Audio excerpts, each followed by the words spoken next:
A keni vazhdimisht dëshirë për ëmbëlsira? Trupi juaj mund të jetë duke u përpjekur t'ju tregojë diçka. Çokolata pas drekës ose një biskot në mes të një pune stresuese nuk duhet të jetë domosdoshmërisht shenjë dobësie.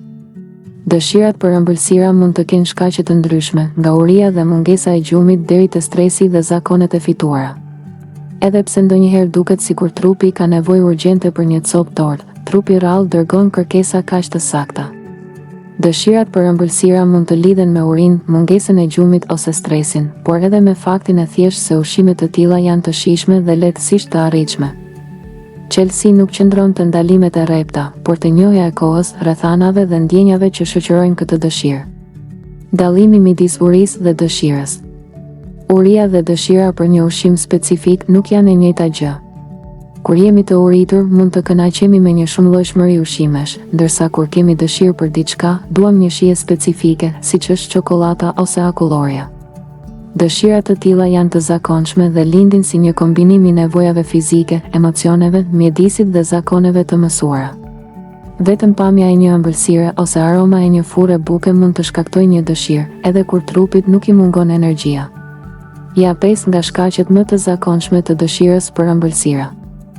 Anashkalimi i vakteve.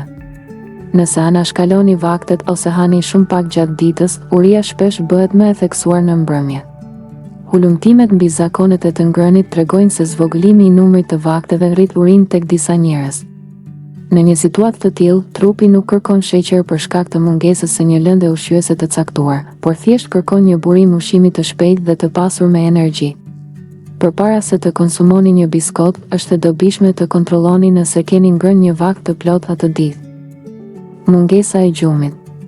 Brokoli ndoshta nuk është gjëja e parë që do të konsumoni pas një nate pa gjumë. Studimet e kanë lidhur mungesën e gjumit me rritjen e urisë dhe ndryshimet hormonale që rregullojnë oreksin. Një studim zbuloi se të rriturit që flinin më shumë ulën konsumin e sheqerit. Nëse keni dëshirë për ëmbëlsira pas një gjumi të keq nate, përgjigjja mund të mos jetë një dietë më e rreptë, por të shkoni në shtrat më herët. Stresi dhe nevoja për rehati. Ushqimet e ëmbla dhe të yndyrshme mund të ofrojnë një ndjenjë kënaqësie në një afat të shkurtër, kështu që truri i shoqëron shpejt ato me pushim, shpërblim ose rehati.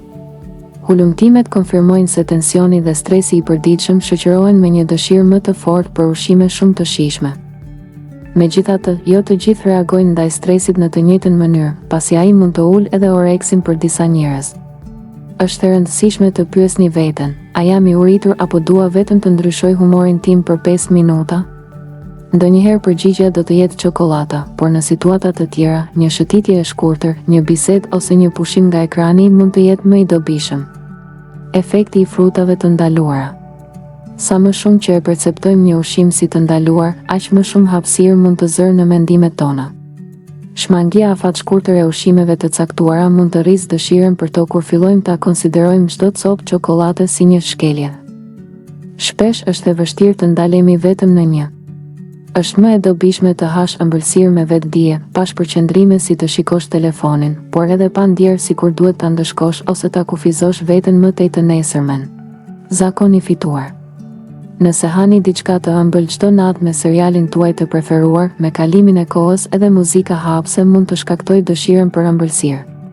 Arsyeja nuk është se trupit i mbaron papritmas glukoza në orën 9 të mbrëmjes, por përkundrazi se një vend, kohë dhe shije e caktuar janë shoqëruar me një model sjelljeje të mësuar. Një përgjigje e tillë e kushtëzuar mund të reduktohet gradualisht duke ndryshuar rutinën, për shembull duke ndryshuar kohën për ëmbëlsirë ose duke ndërprerë me vetdije dëshirën automatike për ëmbëlsira. Si të menaxhoni dëshirat për ëmbëlsira? Para së gjithash, është e rëndësishme të siguroheni që të hani vakte të rregullta dhe të ngopura. Një kombinim i proteinave, fibrave dhe yndyrnave tenton t'ju mbajë të ndiheni të ngopur për më gjatë sesa një meze e shpejtë. Kur ju kap dëshira për diçka të ëmbël, është e dobishme të ndaloni dhe të kontrolloni 4 gjëra: kur keni ngrënë për herë të fundit, sa keni fjetur, sa të stresuar jeni dhe çfarë po ndodhte pak para dëshirës.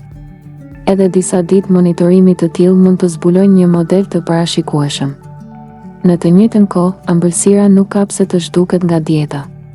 Ekziston një ndryshim i madh midis zgjedhjes së vetëdijshme të një cope torte pas një vakti dhe zbrazjes automatike të një pakoje të tërë me ëmbëlsira, ndërsa u përgjigjeni emaileve. Në qoftë se ju ka pëlqyer kjo video, ju lutemi klikoni butonin subscribe për më tepër.